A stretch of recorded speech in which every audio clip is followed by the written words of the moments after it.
어제 갑자기 반기문 유엔 사무총장이 북한을 곧 방문한다. 지금 어떤 기사는 일주일 안에 방문한다. 이런 기사가 났습니다. 지난 5월 달에 반기문 유엔 사무총장이 북한의 개성공단을 방문하기로 되어 있다가 북측이 갑자기 취소하면서 못 간 적이 있습니다.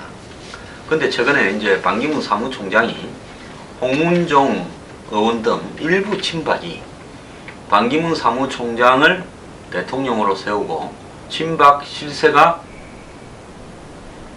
총리를 하는 그런 이원 집정부제를 계획하고 있다.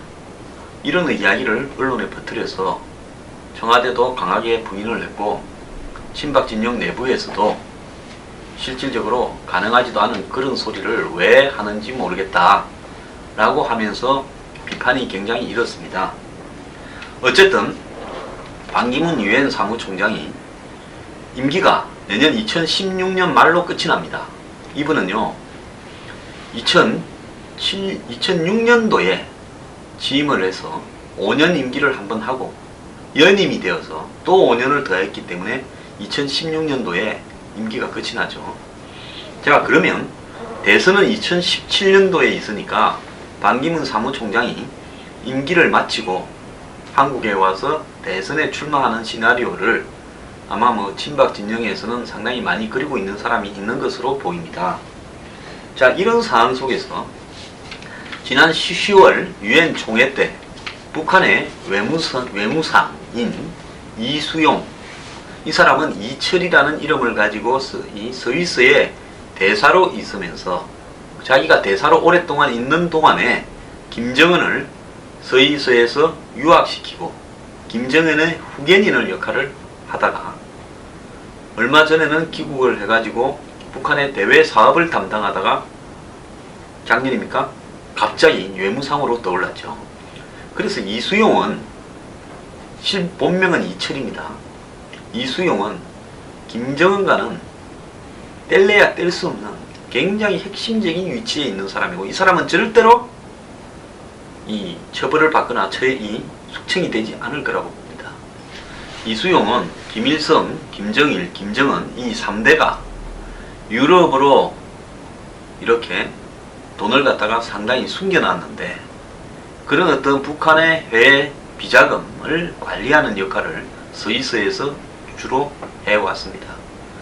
그런 이수용이 반기문 사무총장을 만나가지고 북한에 한번 가겠다라는 반기문 총장의 회담 요청을 받고 북한에 전달하고 그것이 북한에서 오라고 이번에 아마 사인이 온 것 같습니다. 그래서 이번에는 북한 방문이 성사될 것 같은데요. 자, 이 부분에 대해서는 반기문 사무총장이 굉장히 뭔가를 기대하고 있다. 즉 일상적인 사무총장으로서의 역할 수행이 아니라 북한을 가는 부분이 향후에 반기문 사무총장의 진로나 입지하고 관련해서 매우 긴밀한 어떤 연관성이 있다.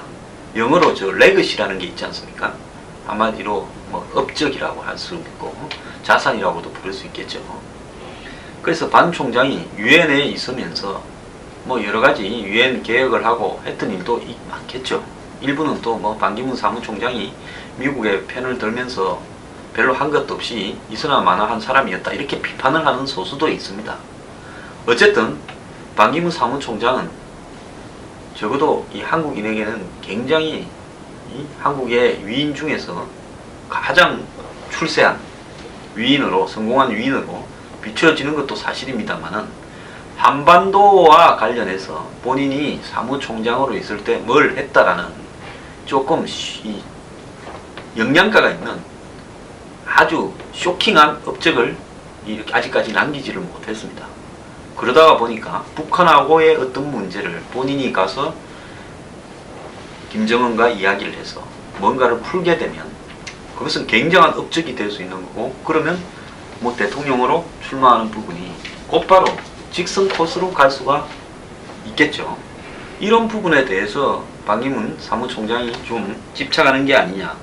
그런데 북한은 지금 남북 문제를 약간 완화시켜 놨습니다. 8월 20, 그때 25일입니까? 8월 25일 판문점 회담 이후에 남북 간에는 이산가족 상봉도 했고, 뭐 대통령은 지금 북측에다가 핵을 폐기하기 위한 어떤 절차에 북한이 들어오기만 해도 북한을 지원을 하겠다.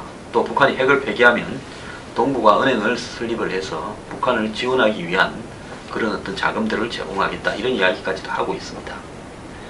그리고 북한이 이제 중국에 김정은이 연말쯤에 방문을 해서 시진핑까지도 만나면 핵을 폐기하거나 육자회담에 복귀하지 않고도 김정은은 자신의 지위를 남북관계 그리고 북중관계에서 어느 정도 올릴 수 있습니다. 남은 거는 미국을 상대하는 문제인데, 이 냉혈한 같은 오바마가 북한에 대해서는 그야말로 핵을 폐기하는 행동에 돌입하기 전에 우리한테 오지 마라고 아예 상대를 안 해주고 있는 겁니다. 오바마를 옆에서 본 사람들은 굉장히 차갑다고 많이 이야기를 해요.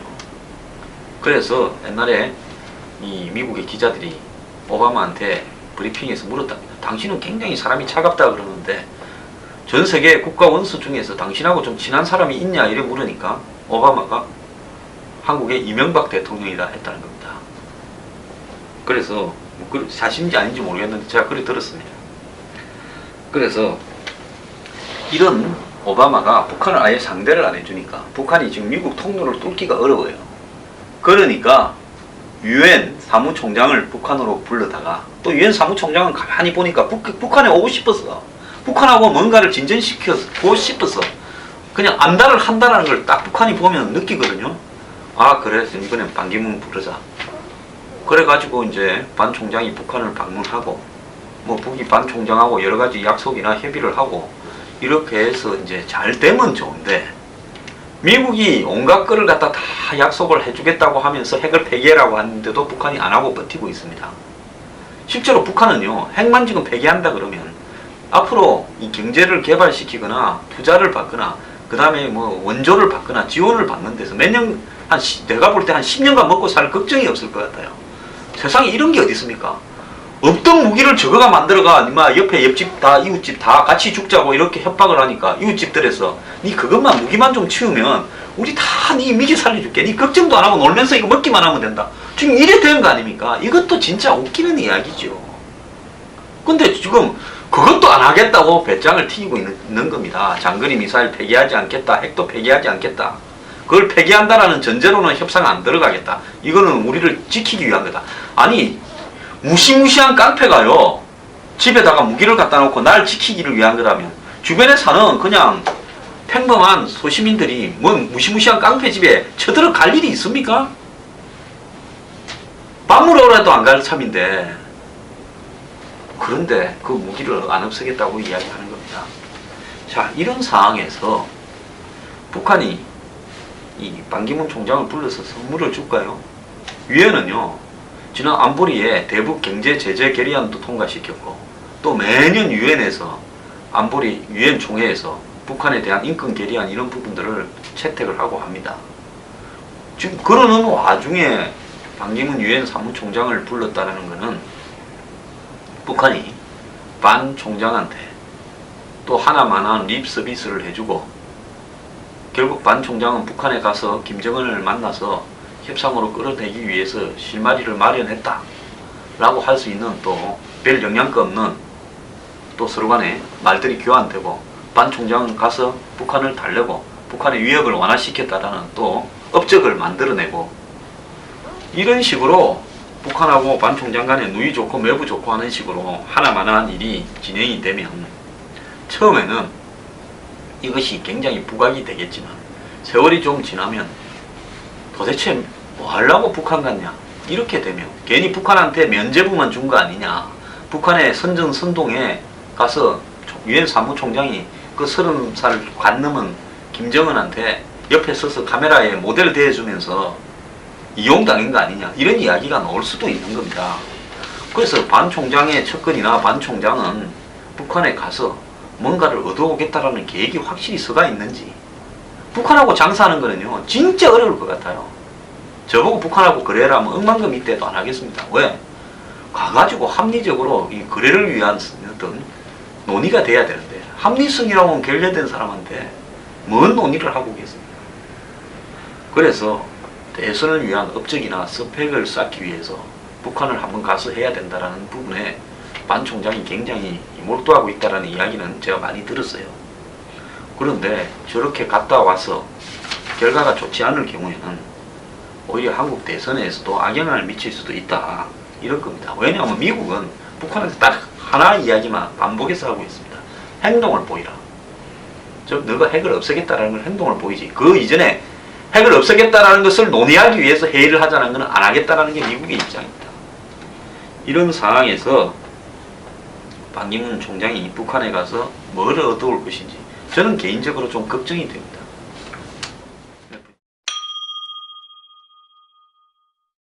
자, 지금 지난번에 리프트 주한미 대사 비습 사건 이후에 테러 방지법이 국회에 계류되어 있는데, 이번에 파리 테러도 일어나고 또 도심 폭동도 있고 이런 거 난 이후에 이번에는 이 법을 통과시켜야 되지 않나 하는 논의가 높아지고 있습니다.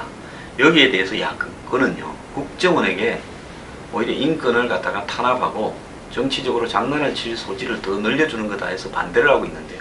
이 법이 가장 처음 논의되기 시작한 것은 2001년에 미국의 9.11 테러가 나고 난 뒤에 DJ 정권 때 이 법을 갖다가 국회에서 제정해달라고 했는데, 그때는 지금 현재 야당이 여권일 때 하자고 했고, 새누리당이 또 야당일 때 마찬가지 지금 야당이 주장하는 이유로 또 반대를 했습니다. 그러다가 2005년에 또 조경태 의원 등 열린우리당 시절에 또 노무현 정권에서 이 법을 또 상정을 했어요. 그리고 2007년에는 노무현 대통령도 또 이걸 하자고 했었습니다.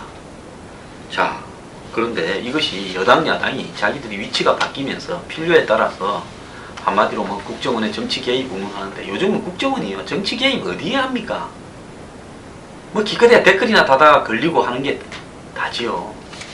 그래서 여야가 자기가 야당이냐 여당이냐에 따라 가지고 말을 달리할 게 아니라, 제가 볼 때 이 법은 해야 됩니다. 왜 그런가 하면 테러 활동이 났을 때 그 테러 활동에 대해서 누가 타스크 포스가 되어 가지고 그 테러 진압을 지시를 할 거냐 하는 매뉴얼이라도 제대로 있어야 될 거 아닙니까?